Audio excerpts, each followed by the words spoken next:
لنهدينهم سبلنا وقال في مقام آخر وأنتم الأعلون إن كنتم مؤمنين صدق الله العلي العظيم صلوات محمد وعلى محمد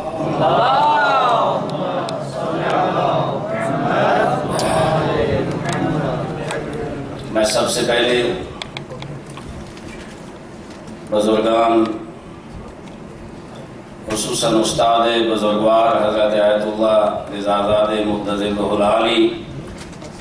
کے تشریف لانے پہ اور قیمتی ہدایات اور رہنمائی فرمانے پہ شکریہ ادا کرتا ہوں۔ دوست احباب علماء کرام گرچہ بہت سے موجود ہیں اور ضرورت تھی کہ سب سے استفادہ کرتے، لیکن وقت کے دامن میں گنجائش نہ ہونے کی وجہ سے ظاہر ہے بہت دیر ہو چکی ہے۔ میں بھی کوشش کروں گا کہ مختصر کروں اپنے بیانات کو،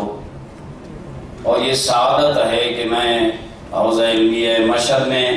علماء کرام کے سامنے اور یقیناً آپ زیر سایہ حضرت سامع الحجج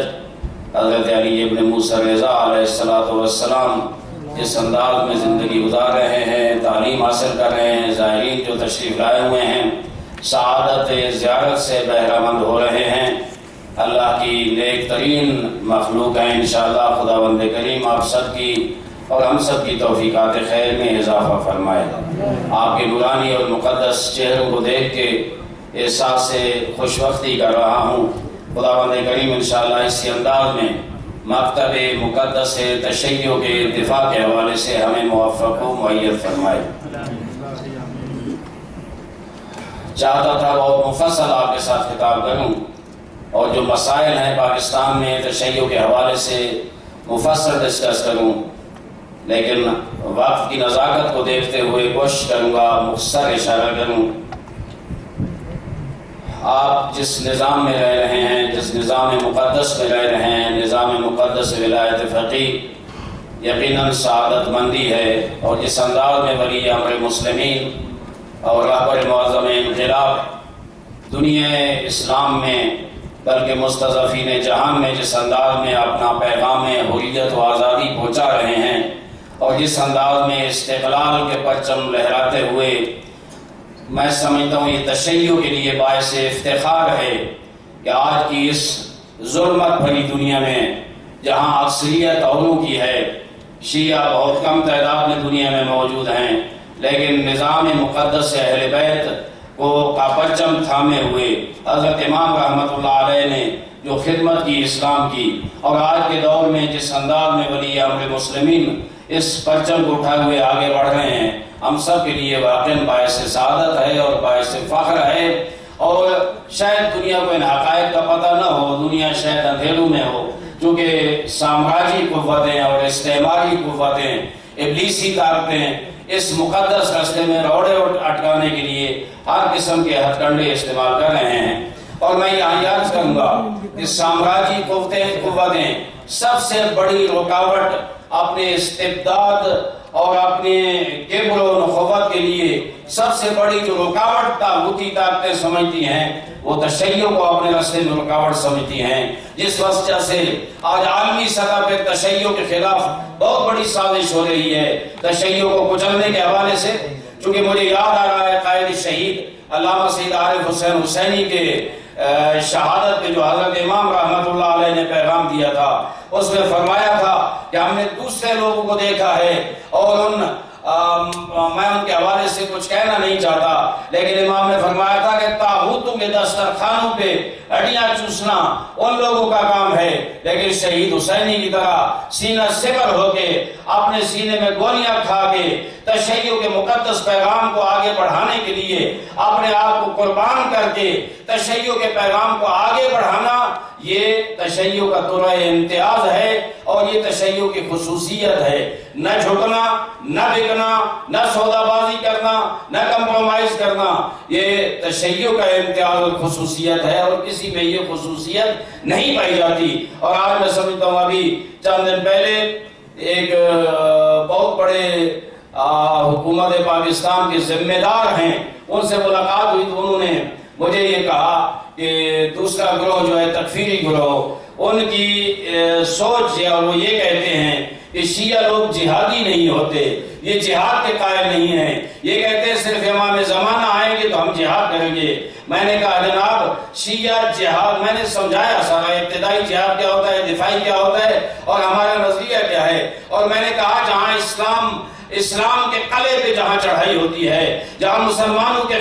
خلاف کوئی ظالم اور کوئی طاغوتی طاقت قدم اٹھاتی ہے، الحمدللہ وہاں شیعہ جوان ہی ہوتے ہیں جو سیسا پلائی ہوئی دیوار بن جاتے ہیں۔ میں نے کہا وہ جو جہادی بنے ہوئے ہیں وہ مسلمانوں کے خلاف مسلسل اقدامات کر رہے ہیں، لیکن حزب اللہ کو دیکھیں، اسرائیل اور یہودیت کے مقابلے میں جس انداز انہوں نے جہاد کیا اور انہیں ناکوں چنے چبائے، ہم سمجھتے ہیں شیعہ کا تجھا امتیاز ہے۔ اور اسی وجہ سے میں نے عرض کیا کہ تشیع کو عالمی استعمار سب سے بڑی رکاوٹ اپنے راستے میں سمجھتا ہے اور آپ کے خلاف بہت بڑی سازشیں جاری ہیں۔ میں عرض کروں کہ یہ شیعہ علماء کونسل پاکستان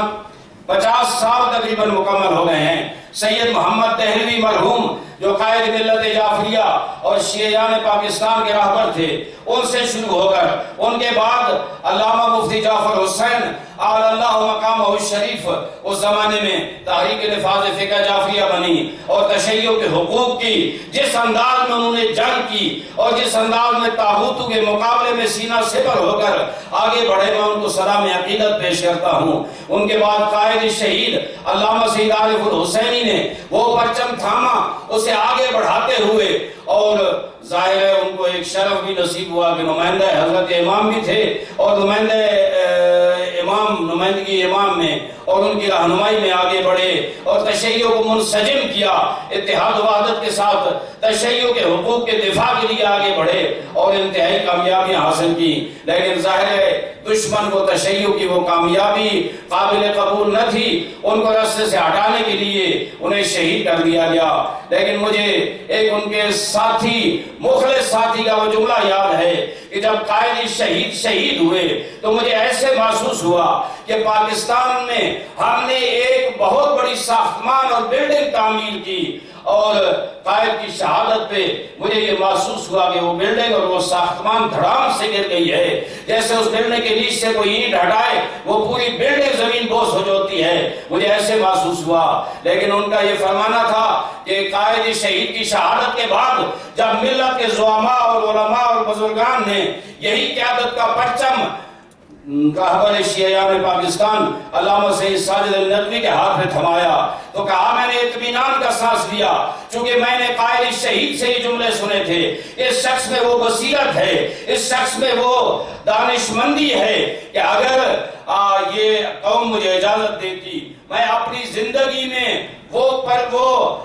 قیادت کی جو پگڑی ہے اور پگ ہے وہ میں علامہ ساجد ندوی کے سر پہ رکھ دیتا۔ انہوں نے کہا آج میں دیکھ رہا ہوں الحمدللہ ان کے بعد حق جانشین نے یہ قیادت سنبھالی ہے اس تشیع کو، اور میں مطمئن ہوں انشاءاللہ کامیاب و کامران ہوں گے۔ میرے عزیزان اور میرے بزرگان، میں عرض کروں 25 سال کا عرصہ ہو چکا ہے قائد بزرگوار کی قیادت کو جس انداز میں انہوں نے مثبت انداز میں، بہتات انداز میں تشیع کی رہنمائی کی ہے۔ ان کا یہ جملہ ہمیشہ ہمارے سامنے ہے، وہ فرماتے ہیں کہ شیعہ شہید ہوئے ہیں کچھ، لیکن تشیع کو ہم نے بچا لیا ہے۔ میں عرض کروں میرے پاس ٹائم نہیں ہے، لیکن جس انداز میں جدوجہد کی گئی، جس انداز میں کوششیں کی گئی، تشیع کے خلاف جو سازشیں ہوئی، بیرونی سازشیں اور اندرونی سازشیں، شیعوں کا قتل عام شروع کیا گیا، تکفیری گروہ پورے پاکستان میں انہوں نے ہر دیوار پہ شیعہ کے خلاف غلیظ نعرے لکھے، شیعوں کا قتل عام شروع کیا،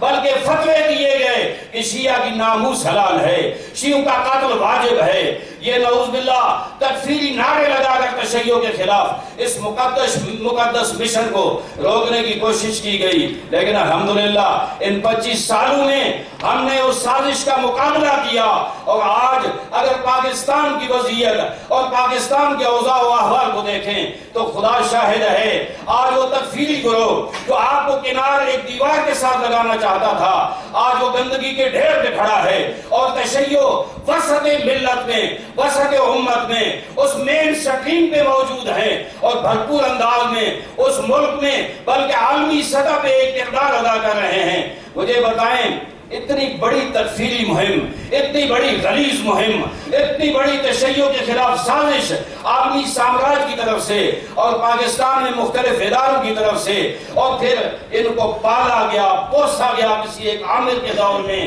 اور انقلاب اسلامی کا رستہ روکنے کے لیے اور اس سوچ کو اور اس فکر کو روکنے کے لیے ہمارے راستے میں ہتھ کنڈے استعمال کیے گئے ہمارا راستہ روکنے کے لیے، اور ایک گروہ پالا گیا، تکفیری گروہ۔ اس وقت یہ سلسلہ شروع ہوا، ہم نے اس کے مقابلے میں چند طریقے سے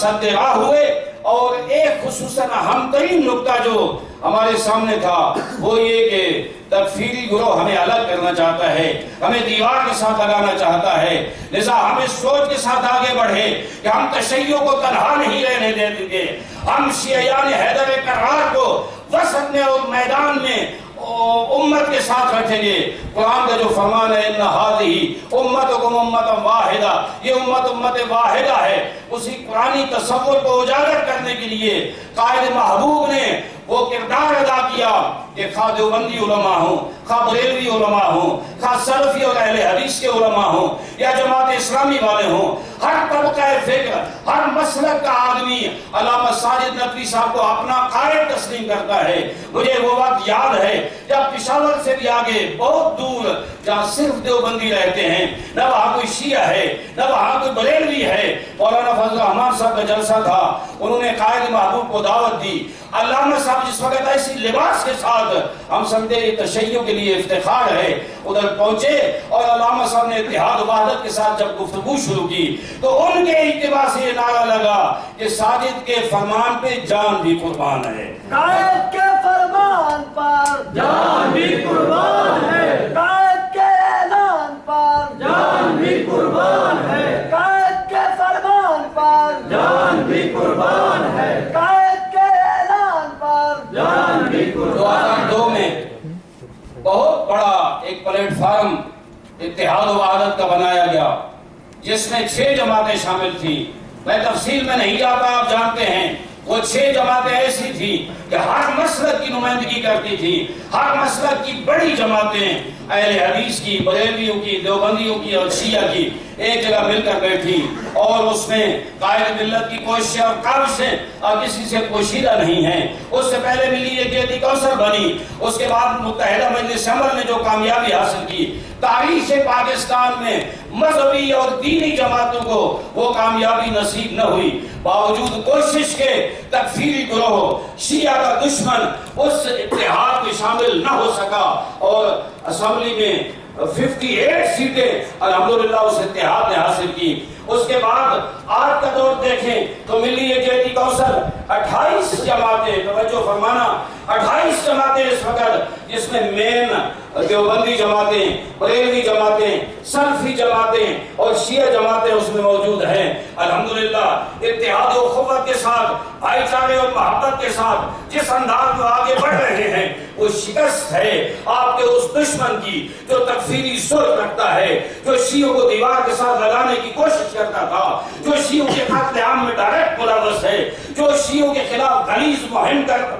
شروع کرنے میں اور اس کو آگے بڑھانے میں اور عالمی سطح پہ تشیع کے حقوق پر ڈاکہ ڈالنے کے لیے وہ تیار تھے۔ گلی کوچوں میں انہوں نے غلیظ نعرے لگائے، ہمارے علماء کا قتل عام کیا، شیعوں کا قتل عام کیا، لیکن الحمدللہ ہماری ان کوششوں اور کاوشوں سے اتحاد و وحدت کے حوالے سے میں ایک چھوٹی سی مثال دیتا ہوں، آپ صلوات پڑھیں محمد وآل محمد۔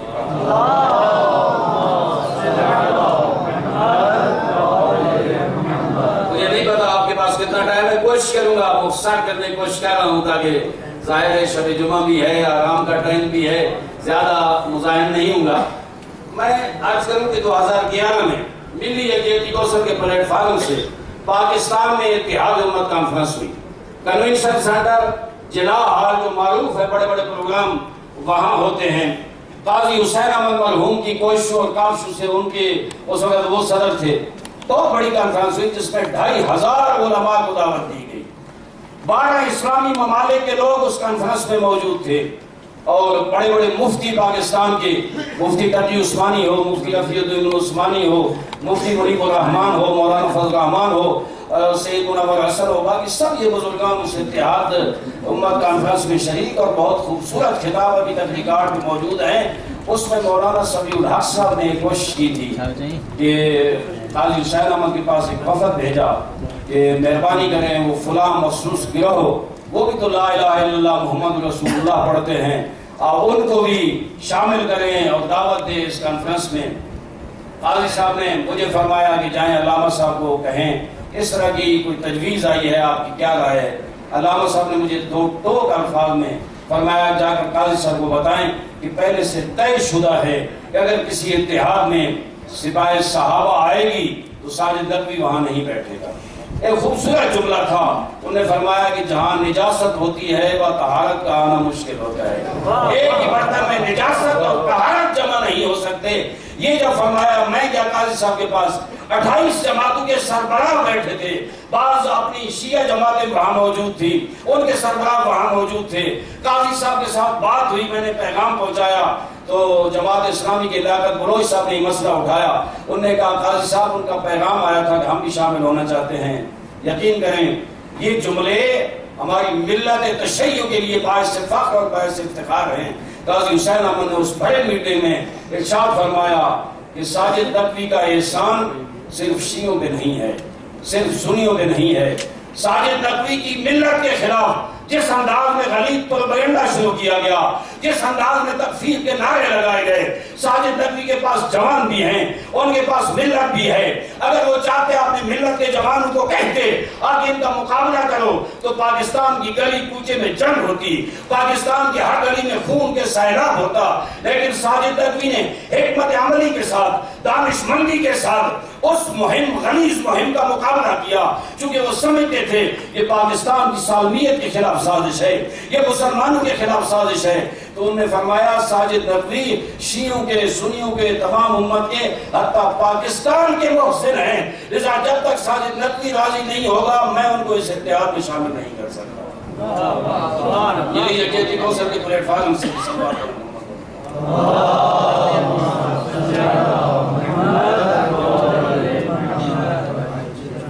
فرما رہے ہیں کہ سوال جواب بھی آخر میں ہوں گے، میں نے کہا ٹھیک ہے 3 گھنٹے بھی آپ کہیں گے سوال جواب میں تو میں انشاءاللہ چونکہ کم نصیب ہوتی ہے، آپ خدمت میں توفیق کم ہوتی ہے، اگر سوال جواب بھی ہوں گے آخر میں انشاءاللہ میں ان کے جواب بھی دوں گا۔ صلوات پڑھیں محمد وآلہ۔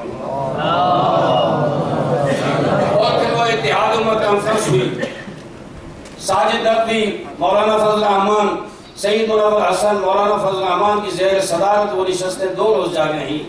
آغا صاحب کا خطاب ہوا، ہمارا خطاب ہوا، دیگر شیعہ رہبران کا خطاب ہوا، اور ایک کامیاب ترین دور بیٹھ کر بیچارے دیکھتے رہے کہ ہم بھی وہاں جائیں، لیکن کسی نے آنے نہیں دیا۔ ابھی چند دن پہلے آیت اللہ عظمیٰ آ گئے، شیخ ناصر مکارم شیرازی، خدا ان کی زندگی دراز کرے، ان کی طرف سے انہوں نے فرمایا کہ آپ ملی یکجہتی کوثر کے پلیٹ فارم سے ایک کانفرنس اتحاد امت کی کرا دیں جس کا موضوع مضرات تکفیر کے نقصانات عالم اسلام کے حوالے سے۔ میریٹ ہوٹل اسلام آباد میں بہت بڑی اتحاد امت کانفرنس ہوئی جس میں سب علماء کرام شامل تھے، قاضی صاحب چلے گئے نہیں تھے لیکن الحمدللہ ان کی فکر زندہ ہے۔ پھر کوشش ہوئی، ہم نے کہا ہمارا وہی رویہ ہے، ہمارا وہی انداز ہے، جو تشیع کے خلاف غلیظ نعرے لگائیں گے اگر وہ بیٹھیں گے ہم نہیں بیٹھیں گے۔ الحمدللہ پھر بہت بڑی عظمت تشیع کو نصیب ہوئی اور آج شیعہ سربلند ہے اور ہر فورم اتحاد کے فورم میں موجود ہے۔ آپ کے قائد الحمدللہ داعی اتحاد بین المسلمین ہیں، داعی اتحاد بین شیعہ ہیں، بانی ہیں بلکہ اتحاد کے۔ اور الحمدللہ میں سانحہ عاشور میں دیکھا میں نے جس وقت اتنی بڑی سازش، ٹائم نہیں ہے میں بیان کروں، ایک تیر سے 5 شکار کرنے کی کوشش کی گئی اس میں۔ ہمیں پتا ہے وہ کون سی سازشیں تھی جن کے تحت سانحہ عاشور اور پنڈی میں کرایا گیا باقاعدہ ایک سازش کے تحت، شیعوں کو بدنام کرنے کی سازش، شیعوں کے جلوس روکنے کی سازش، عزاداری کو محدود کرنے کی سازش، اور شیعوں کو اقلیت قرار دینے کی سازش، اور شیعوں کے خلاف سزائے موت کا قانون بنانے کی سازش کہ جو توہین صحابہ کرے گا وہ جناب اس کو سزائے موت ہوگی ہے 14 سال۔ بہت زور لگایا گیا سانحہ عاشور کے بعد، تفصیل سے بتاؤں، لیکن پچھلے الیکشن میں اہم نکتہ ہے، ایک مہم ادارے کا سربراہ، میں یہاں نام نہیں دینا چاہتا، جن کے بارے میں قائد محترم بار بار کہتے ہیں کہ میں ان سے مطالبہ کرتا ہوں کہ بیچارے ان حکمرانوں کو اختیارات دو تاکہ یہ اپنی رٹ قائم کر سکیں، یہ اختیارات انہیں نہیں دے رہے۔ بہت بڑا جملہ ہے آپ سب کا، اس ادارے کو آپ سمجھ گئے ہوں گے۔ اس کے ایک سربراہ کے ساتھ ہماری ملاقات ہوئی، اس نے کہا کہ میں نے شہباز شریف کو کہا تھا کہ یہ اس تکفیری گروہ کے سربراہ کو اسمبلی میں آنے دو، جنگ میں رکاوٹ نہ ڈالو۔ خدا شاہد ایک ہفتہ پہلے کی بات ہے، میرے ساتھ ایک اور بزرگوار بھی موجود تھے، اس نے جواب دیا کہ ہم نے کوشش کی کہ وہ مولانا آ جائے اسمبلی میں، لیکن شہباز شریف نے ہمیں کہا کہ جنگ میں ہماری طاقت نہیں ہے۔ آپ تو سمجھتے ہیں نا کہ جنگ تکفیری گروہ کا مرکز ہے، لیکن ہم نے ان الیکشن میں الحمدللہ یہ ثابت کیا ہے کہ ان کا مرکز نہیں ہے، جنگ ہمارا مرکز ہے انشاءاللہ۔ ہم نے اس تکفیری سوچ کے حامل قوت کو انشاءاللہ جنگ میں دفن کر دیا ہے، جس نے کہا تھا، اور ان کے جو سرپرست مولانا آج کل جو طالبان کمیٹی میں ہیں وہ بھی الیکشن مہم چلانے کے لیے وہاں گئے تھے، اور اسی جلسے میں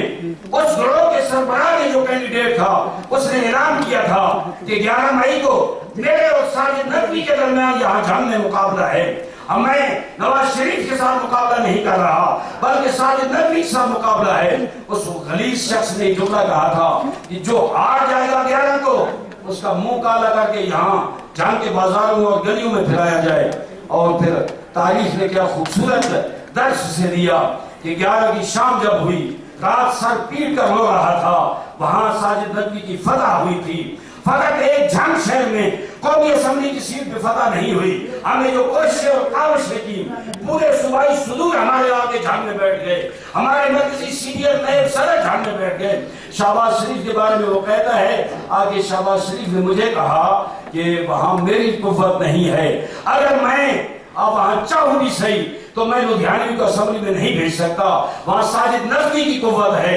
اگر بات کرنی ہے تو اس سے بات کرو، وہ اگر چاہے تو لدھیانوی کو اسمبلی میں بھیج سکتا ہے، ہم نہیں بھیج سکتے۔ اور الحمدللہ 2 قومی اسمبلی کی 3 صوبائی اسمبلی کی سیٹوں پہ ہم نے ان کو وہاں ہرایا ہے، اور کامیابی ہم نے ان الیکشن میں مہم ترین پوائنٹ جو سامنے رکھا تھا وہ یہ تھا کہ تکفیری سوچ کا حامل کوئی بھی اسمبلی میں نہ پہنچ سکے۔ اور علامہ صاحب کے جملے معروف ہیں انتخابات کے دوران، انہوں نے فرمایا تھا کہ ہم نے انشاءاللہ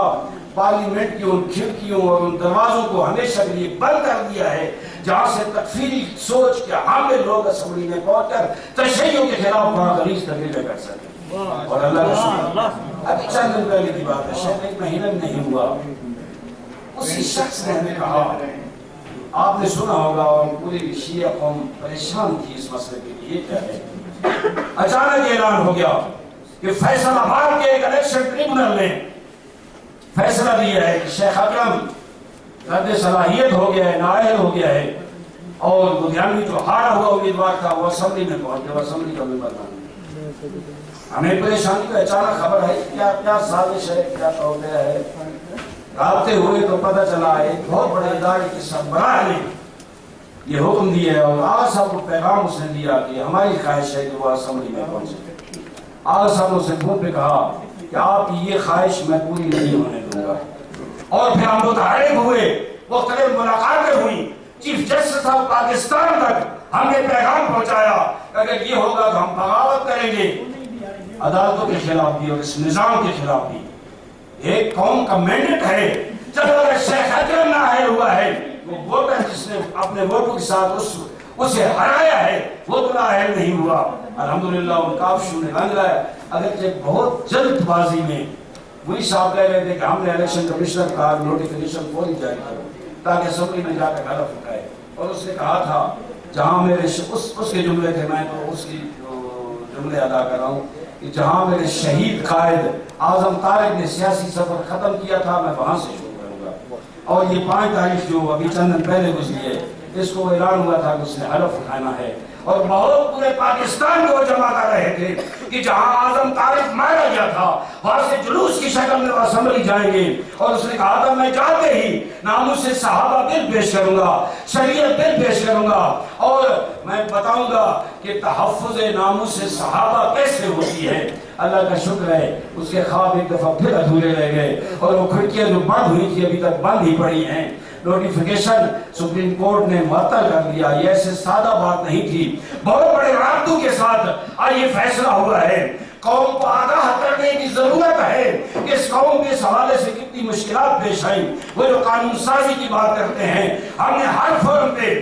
صدر مملکت جناب آصف زرداری کے ساتھ ہم نے ملاقات کی تھی. آغا صاحب کی سربراہی میں ہمارے 5 رکنی وفد نے کلیئر کیا تھا کہ اگر اس قانون کے حوالے سے بات ہوگی ہم اس کا مقابلہ کریں گے. ابھی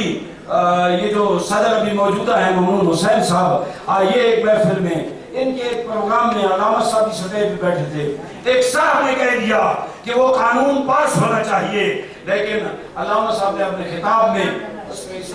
سامنے یہ جملہ کہا پاس کرنا ہے تو پاکستان کی آبادی سے ریفرنڈم کرا لو, پتہ چل جائے گا پاکستان کی اکثریت اس قانون کے خلاف ہے اور ہم کبھی اسے تسلیم نہیں کریں گے. الحمدللہ جرأت نہیں کرتے حکمران. بے شک لوگوں میں مسائل ہیں کہ جناب مسلم لیگ نون یہ کر رہی ہے وہ کر رہی ہے, لیکن جرأت نہیں کرتے کہ اس قانون کا نام لیں. انہیں پتہ ہے وہ ایک صاحب ہے, میں نام نہیں لیتا, پنجاب حکومت میں شیعہ حضرات بہت زیادہ کہتے ہیں کہ ہمارا دشمن ہے اور وہ ان کے ساتھ ملا ہوا ہے. یقین کریں ہماری سینٹرل کمیٹی کا اجلاس ہو رہا تھا, اس نے کہا سینٹرل مجھے فون کیا میرے نمبر پہ اور کہا سینٹرل کمیٹی کو بتائیں میں معافی مانگتا ہوں, میں علامہ ساجد نقوی کے پاس حاضر ہو کر ان کے گھٹنوں پہ جھکنے کے لیے تیار ہوں کہ میں شیعوں کے خلاف نہیں ہوں, میں اس تکفیری گروہ کا حامی نہیں ہوں. اس حد تک آپ کی یہ قوت ہے, آپ کے پلیٹ فارم کی قوت ہے, نمائندہ ولی امر مسلمین کی یہ طاقت ہے کہ آج بھرپور قوت کے ساتھ اس کاز کا دفاع کر رہے ہیں. میں سمجھتا ہوں جذبات کے ساتھ لوگوں کے جذبات بھڑکانے کے ساتھ یہ مسائل حل نہیں ہو سکتے. یہ حکمت عملی کے ساتھ, یہ دانش مندی کے ساتھ, اتحاد و وحدت کے پیغام کو آگے بڑھاتے ہوئے ہم یہ مسائل حل کر سکتے ہیں اور الحمدللہ اب تک حل کیے ہیں. اور آج ملت بیدار ہے, آج قوم بیدار ہے. جس انداز میں گلگت بلتستان کے عاشقان نے 6 روز بلتستان کا آغا صاحب کا دورہ ہوا اور 6 روز گلگت کا دورہ ہوا, جس طرح ان عاشقوں نے, میں ان کو سلام عقیدت پیش کرتا ہوں, انہوں نے ہمیشہ تشیعوں کا دفاع کیا ہے, قربانیاں دی ہیں. میں تو ہر جگہ یہ کہتا ہوں, لولو سر ہو, بابو سر ہو, چلاس میں ہم گئے اس دفعہ, بہت ہمیں روکنے کی کوشش کی گئی, لیکن جب وہاں ہم پہنچے آغا نے کہا ہم ہر صورت جائیں گے, وہاں ہمارے لوگ منتظر ہیں. جب ہم پہنچے دیوبندیوں نے اتحاد بین المسلمین کی کانفرنس رکھی ہوئی تھی, حیران کن منظر تھا. اس کی ویڈیو اگر دوست وہاں سے منگا سکے تو وہاں سے منگائیں, لیکن انہوں نے رو کر ہمیں, دیوبندی موجود تھے, بریلوی موجود تھے, انہوں نے رو کر ہمیں بتایا کہ وہ بس سے لوگوں کو اتارا گیا. دیکھیں شیعہ کی مظلومیت دیکھیں, البتہ میں کہتا رہتا ہوں طول تاریخ میں شیعہ مظلوم رہا ہے. بنی عباس کے دور میں دیکھیں, بنی امیہ کے دور میں دیکھیں, آج بھی تاریخ میں وہ زندان موجود ہیں جن کی دیواروں پہ شیعہ جوانوں کے مظلومانہ خون کے مقدس چھینٹے موجود ہیں, جو ہمیں پکار کے کہہ رہے ہیں شیعہ بیدار رہو, شیعہ ہوشیار رہو, شیعہ گھبرا نہیں, شیعہ سینہ تان کے, جیسے آغا صاحب فرما رہے تھے مالک اشتر کی طرح, میثم تمار کی طرح, جناب حسین بن علی کی طرح, جناب ابوذر غفاری کی طرح, جناب سلمان فارسی کی طرح بیدار رہو, سینہ سپر ہو کر ان دشمنان آل محمد کے مقابلے میں کھڑے رہو. انشاءاللہ فتح اور سربلندی تشیعوں کا قدم چومے گی. آپ کا دشمن جیسے ہمیشہ ناکام رہا ہے پھر بھی ناکام ہوگا. وہ چلاس میں ہمیں بتایا گیا کہ وہ بیچارے مظلوم شیعوں کے بعد بوڑھے تھے, بچے تھے, ان کو اتارا گیا, ان کے ہاتھ اور پاؤں باندھے گئے, انہیں الٹا لٹا کر بڑے بڑے پتھر کا, میں آغا صاحب خدمت میں عرض کر رہا تھا, بتایا بڑے بڑے پتھر رکھ کے ان کے سروں کو توڑا گیا اور ان کے سروں پہ برسائے گئے زندہ زندہ. مجھے بتائیں یہ بھی ظلم ہوتا ہے؟ 12 چنار ہنگو کے مظلوموں کو پکڑ کر زندہ زندہ ان کے ہاتھ قلم کیے گئے, ان کے پاؤں قلم کیے گئے, ان کے جسم کے ٹکڑے کیے گئے, بیک روڈوں پہ پھینکے گئے لاشیں شیعہ حیدر کرار کے. اور اوپر یہ کیا مسلمانی ہے, اوپر لکھا کہ یزید بھی ہمارے کارناموں پہ فخر کرے گا. ظاہر ہے یزید نے ظلم بڑا کیا تھا, لیکن یہ کوشش کر رہے ہیں کہ یزید سے بھی 2 قدم آگے بڑھیں. یہ دشمنی آل محمد ہے, یہ آل محمد کے دشمن ہیں. لیکن میں یہاں یہ عرض کروں گا, اس وقت ضرورت ہے قوم کو, اگر تشیع کا اسی انداز میں تحفظ کرنا ہے، فکر تشیع، افکار تشیع، کردار تشیع، عقیدہ اور نظریہ تشیع کو تحفظ فراہم کرنا ہے۔ میں اپنے عزیزان اور بزرگان کی خدمت میں عرض کروں گا، علمی صلاحیتیں ہمیں اپنی بھرپور بڑھانی چاہیے۔ ذلیل لوگوں کی گردن میں ڈالنے کے لیے، ذلیل لوگوں کی گردن میں ڈالنے کے لیے ابھی بچے ہوئے لعنت کے ہار باقی ہیں۔ ذلیل لوگوں کی گردن میں ڈالنے کے لیے ابھی بچے ہوئے لعنت کے ہار باقی ہے، تو ہمارا ان سے کبھی فیصلہ نہیں ہوگا۔ یزید مر گیا، کچھ رشتہ دار باقی ہیں۔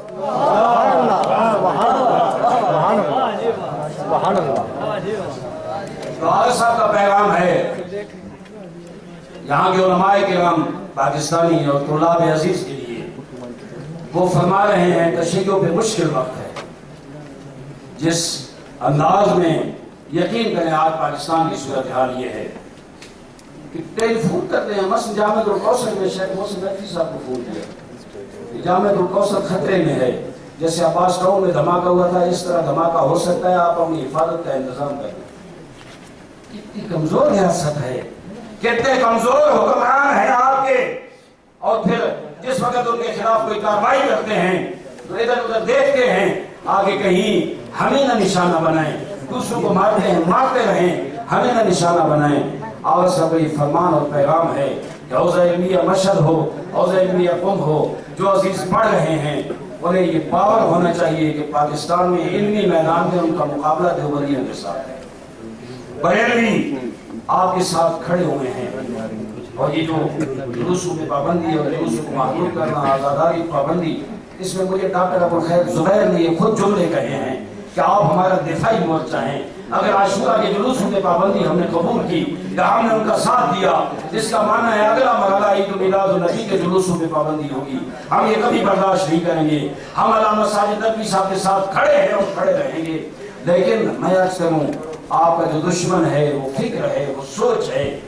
کوئی تکفیر کے نعرے لگاتے ہیں، کوئی نعرے نہیں لگاتے، لیکن سوچ ان کی بھی ہوئی ہے، اس سوچ پہ متوجہ ہوں۔ اتنے بڑے بڑے علاقے، دور دراز کا علاقہ میں جانتا ہوں جہاں کوئی مسائل نہیں ہیں، انہوں نے ایک مدرسہ بنایا ہوا ہے دارالعلوم، اس میں 10,000 طلبہ ہے، ایک معمولی سا علاقہ ہے، بڑا کھٹا ہوا باقی یہ الگ ہے، ہزاروں طالب علم آج پڑھ رہے ہیں اور محنتیں کر رہے ہیں، تدریس کے شعبے میں، تحقیق کے شعبے میں، آپ توجہ فرمائیں کس انداز میں آگے جا رہے ہیں۔ لیکن مقابلے میں میں چند دن پہلے وہ جس وقت 79 میں جو الحق کا دور تھا، تو جس وقت وہ مفتی جعفر حسین کی قیادت کے مقابلے میں اس نے گھٹنے ٹیکے، تو کچھ عرصہ بعد صحافیوں نے سوال کیا کہ آپ کا جو پروگرام تھا نظام مصطفیٰ لانے کا، اس میں آپ ناکام ہو گئے، چند شیعوں کی خاطر آپ نے وہ نظام مصطفیٰ کو لپیٹ دیا۔ اس نے کہا چند شیعہ نہیں ہیں، مجھے اس وقت پتہ نہیں تھا، مجھے اب پتہ چلا ہے کہ اس ملک کی آبادی کا 25% شیعہ آبادی۔ آغا صاحب نے مجھے بتایا تھا اور بڑے عرصے سے ہم تلاش کر رہے تھے کہ وہ اخبار ہمیں مل جائے، وہ اخبار ہمیں مل گیا ہے، اور ہم یہ کہتے ہیں کہ ہم پاکستان کی بہت بڑی آبادی ہیں، لیکن آئے آپس میں انسجام کے ساتھ، آپس میں محبت و اتحاد و وحدت کے ساتھ اسی پرچم تشیع کو اٹھا کر آگے بڑھیں گے، انشاءاللہ کامیابی ہماری ہوگی۔ آزاداری پہ کمپرومائز کرنا یعنی شیعہ مورچے کو کمزور کرنا ہے، ہم کمزور نہیں ہیں انشاءاللہ، فقط اتحاد و وحدت کے ساتھ، محبت کے ساتھ، شجاعانہ انداز میں، جنگی انداز میں، حکمت عملی کے ساتھ، دانش مندی کے ساتھ آگے بڑھتے رہیں، انشاءاللہ پرچم تشیع سربلند ہوگا اور ہمارا دشمن انتہائی ناکام ہوگا۔ آپ سب فرما رہے تھے اس حوالے سے، ظاہر ہے اگر دنیا داری ہمارے اندر آ گئی، ہم جو ذی طلبگی میں موجود ہیں تو ہم نقصان اٹھائیں گے، ہم ضرر میں رہیں گے۔ فرما رہے تھے زہد و تقویٰ جو اہل بیت سے ہمیں میراث میں ملا ہے، وہ کردار اہل بیت، وہ کردار امیر المومنین، وہ تقویٰ الہی جو درس دیا ہے عملی طور پر علی نے، آل علی نے اور ان کے ماننے والوں نے طول تاریخ میں۔ یہ قربانیاں ایسے نہیں ہوتی، یہ قربانیاں اس کردار کے نتیجے میں ہوتی ہیں۔ اگر ہمارے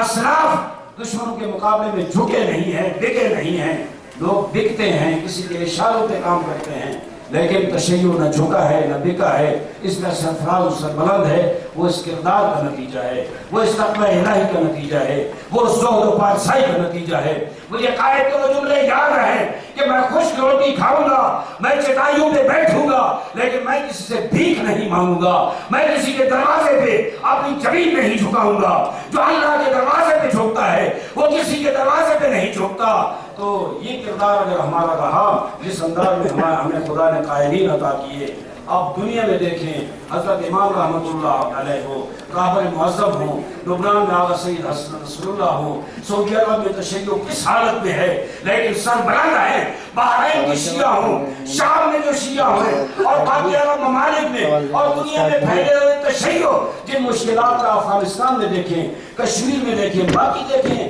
لبنان میں کیا صورتحال ہے، لیکن الحمدللہ اگر اس کردار پر عمل کرتے ہوئے اس کو مد نظر رکھتے ہوئے ہم آگے بڑھیں گے، تو میں سمجھتا ہوں انشاءاللہ کامیابی ہمارے قدم چومیں گے۔